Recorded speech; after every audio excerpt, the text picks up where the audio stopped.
មន្ត្រីជាន់ខ្ពស់កិច្ចការនារីចាត់ទុកសកម្មភាពរបស់កញ្ញាគួយអាណាជាគំរូដ៏ល្អសម្រាប់ស្ត្រីនិងក្មេងស្រីកម្ពុជា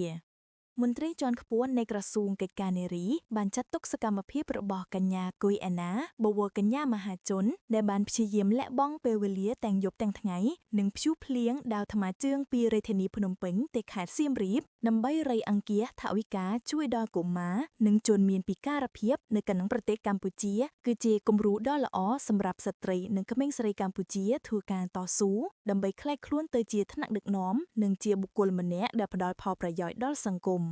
ថ្លែងក្នុងកម្មវិធីទស្សនកិច្ចនិងប្រគល់មូលនិធិថ្មីជើងសប្បុរសធម៌នៃសមាគមតន្ត្រីសំនៀងជនពិការក្រុងប្រធានបទដែលដើម្បីផ្ដល់ក្តីសង្ឃឹមដល់កុមារនិងជនមានពិការភាពកម្ពុជាកាលពីរសៀលថ្ងៃទី16តុលាលោកស្រីញ៉ែមរកតរដ្ឋលេខាធិការក្រសួងកិច្ចការនារីនិងជាប្រធានកិត្តិយសសមាគមតន្ត្រីសំនៀងជនពិការបានថ្លែងថាខ្ញុំសូមស្ញើសរសើរមែនទែនចំពោះវីរភាពរបស់ឯណាខ្លួនជាស្ត្រីមានរូបសម្បត្តិស្រស់ស្អាតដែលបានបង្កើតនូវគោលដៅមួយនៅក្នុងការចូលរួមផ្ដល់នូវការលើកទឹកចិត្តដល់បងប្អូនជនមានពិការភាពហើយជាពិសេសក៏ភ្ជាប់ជាមួយនឹងទេសចរណ៍និងវប្បធម៌ដែលបានផ្សព្វផ្សាយនៅក្នុងប្រទេសរបស់យើង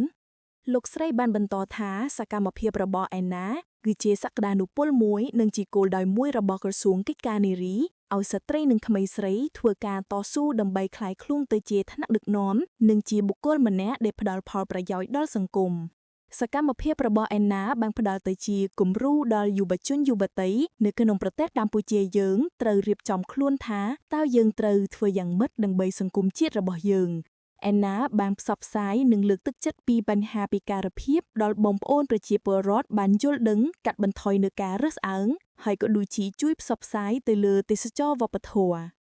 លោកចាបតូអនុរដ្ឋលេខាធិការក្រសួងសង្គមកិច្ចអតីតយុវជនយុវនីតិសម្បទានិងជាប្រធានសមាគមតន្ត្រីសំនៀងជនពិការបានទទួលស្វាគមន៍វត្តមានកញ្ញាគួយអាណាដែលបានព្យាយាមលះបង់ពេលវេលាទាំងយប់ទាំងថ្ងៃជួបនឹងរដូវព្យុះភ្លៀងបានដើរថ្មើរជើងពីរាជធានីភ្នំពេញទៅខេត្តសៀមរាបចម្ងាយ315គីឡូម៉ែត្រក្នុងរយៈពេល14ថ្ងៃដើម្បីរៃអង្គាសថវិកាជួយដល់កុមារនិងជនមានពិការភាពនៅក្នុងប្រទេសកម្ពុជា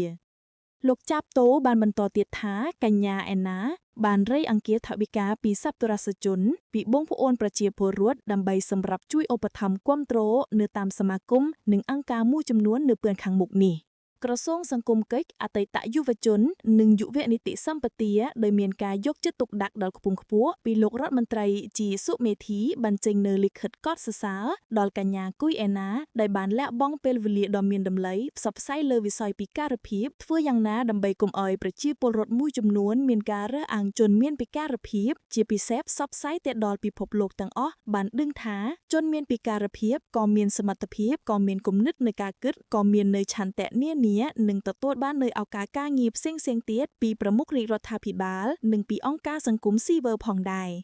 កញ្ញាគួយឯណាបានលើកឡើងថាដោយមានការមើលឃើញពីជនពិការមានការខ្វះខាតច្រើនមែនទែនហើយពុកម៉ែបងប្អូនមួយចំនួនពួកគាត់បានដឹងឮប៉ុន្តែពួកគាត់បាត់បង់នូវការយកចិត្តទុកដាក់ចំពោះជនពិការដូចនេះហើយទើបខ្ញុំយល់ឃើញថាជនពិការគឺជាមនុស្សដូចគ្នាមានបេះដូងមានអារម្មណ៍ពួកគាត់ត្រូវការស្រឡាញ់ពីពុកម៉ែបងប្អូនទើបបានជាខ្ញុំបង្កើតនូវយុទ្ធនាការដើរដោយក្តីសង្ឃឹមដើរដើម្បីទេសចរបូករួមនឹងការជួយទៅដល់ជនពិការផងដែរក្នុងការប្រមូលនៅមូលនិធិទាំងអស់ជួយទៅដល់ពួកគាត់ហើយមានមូលនិធិចំនួនជាង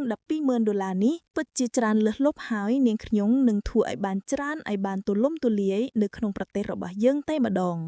គួរបញ្ជាក់ថានៅក្នុងកម្មវិធីទស្សនកិច្ចនិងប្រគល់មូលនិធិថ្មើរជើងសប្បុរសធម៌កញ្ញាគួយអាណាបវរកញ្ញាមហាជនបានផ្ដល់ប្រាក់ចំនួន$15,000ដល់សមាគមតន្ត្រីសំនៀងជនពិការសម្រាប់ប្រើប្រាស់ជួយដល់បងប្អូនជន